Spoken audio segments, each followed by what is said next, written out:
Going on actually for a few years now. I remember what the Bible said about women and like the evil spirit, what the Bible says about the Jezebel spirit and,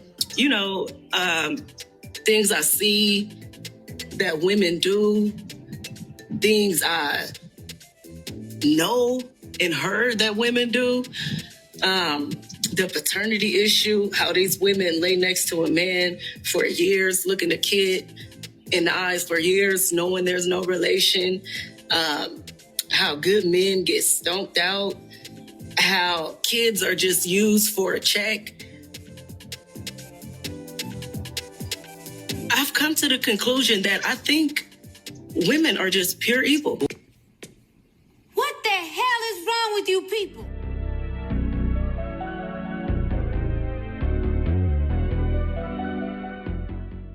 Welcome to Male Reality Lessons, where topics are reviewed and discussed as iron sharpens iron.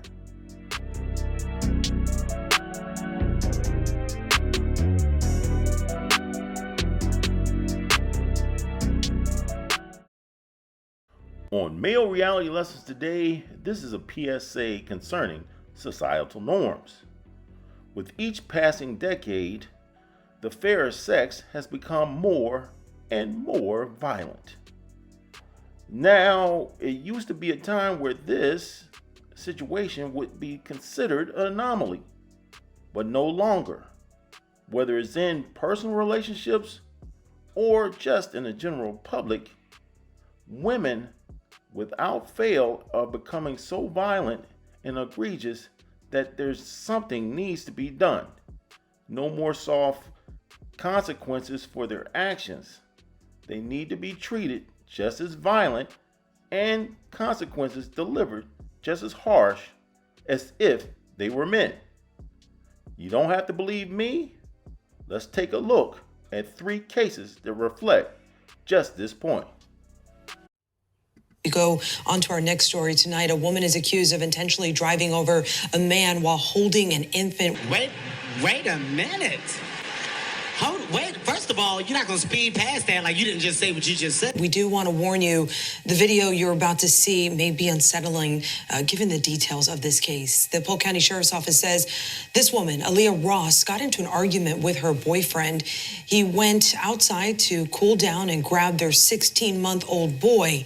Deputies say Ross grabbed their other kids and put them in the back seat, at which point deputies add he threw a cinder block at that car. Judge says this enraged Ross, who then drove over her boyfriend and the child before crashing into a trailer. Deputies add she put the child back in the house and left. They say the boyfriend took the kid to the hospital where he remains in critical condition with several broken bones. It was outside of this Lorraine Road location where 3-year-old Julian Wood and his mother were stabbed. Shortly after, police arrested and charged 32-year-old Bianca Ellis in connection to this crime. Both Julian and Margot were taken to the hospital, but Julian did not make it. Loved ones say on GoFundMe they are devastated beyond words, adding that the suspect took something from us we can never get back. Ellis is seen going to the Volunteers of America thrift store, where police say she stole 2 knives, then briefly stopped in Bins and Things before walking into Giant Eagle. At 2:58, she walks past the service desk with the knife waving by her side, and no one appears to see it. Huh? Then we see her walking near the cash registers. Again, no one appears to see or react to the knife. She then passes Margot Wood and her 3-year-old son, Julian. Ellis immediately turns around and starts to follow them. Cameras show just before 3 p.m., Ellis walked into the lobby and follows behind the mother and son as they exit the store. Cameras then show her following them through the parking lot and to their car. You can't make this shit up. You can't make this shit up. Y'all heard it. If you're enjoying the video, please take a moment to like, share, and subscribe to Male Reality Lessons. Hours after a body is found in the woods by hunters, detectives have a DNA match between the torso and the missing soldier. 22-year-old National Guardsman Norman McCaster. Just received that phone call. It just tears you.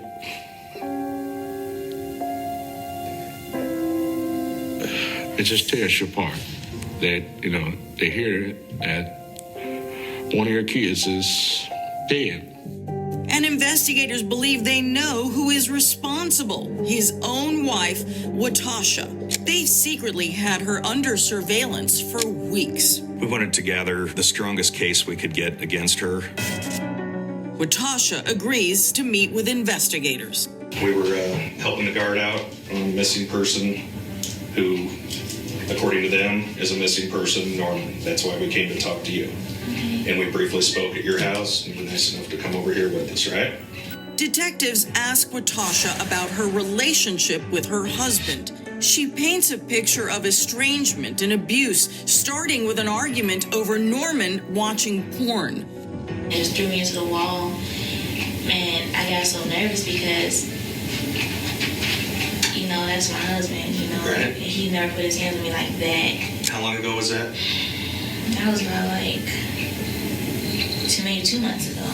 Then detectives recall something odd they noticed at her house during their initial conversation with the young woman. There was a calendar on the wall in the kitchen with the anniversary date all blacked out. Their 2-year anniversary was coming up, and Norman McCaster was not going to make that 2-year anniversary, and she was going to make sure of it.